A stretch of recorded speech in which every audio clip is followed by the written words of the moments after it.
चे काही ठराविक लोक सोडले तर ही भावना कोणाची नाही. हं. छत्रपती शिवाजी महाराजांना आम्ही प्रेरणा मानतो, डॉक्टर हं. बाबासाहेब आंबेडकरांना प्रेरणा मानतो. हं. आणि त्यांच्या असा जर एखादा चांगला हं. पूर्णाकृती पुतळा उभा राहत असेल तर आमचा कोणाचा त्याला विरोध असण्याचं काही कारण नाही. हं. किंबहुना हं. आबा असताना आबांनी सुद्धा ती संकल्पना मांडली होती. हे अनेक लोकांना तासगाव शहरातल्या माहिती आहे. हं. आता 35 वर्षामध्ये आम्ही काय केलं हे लोक विचारतात. हं. 35 वर्षामध्ये लोकांनी आम्हाला स्वीकारण्याचं काम केलं हं. आणि तुम्हीच पारंपरिक विरोधात होता, तुम्हाला नाकारण्याचं का काम केलं?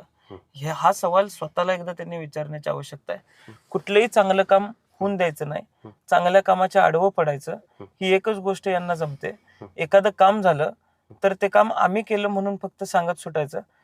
त्या कामासाठी काही योगदान नसताना फक्त श्रेय लाटायचं काम यांनी करायचं. यांच्या गावच्या ग्रामपंचायतीला सुद्धा आबांनी निधी दिलाय. बर यांच्या गावच्या वळचणीला सुद्धा जे पाणी फिरते किंबहुना पाण्याच्या हं. ज्या स्कीम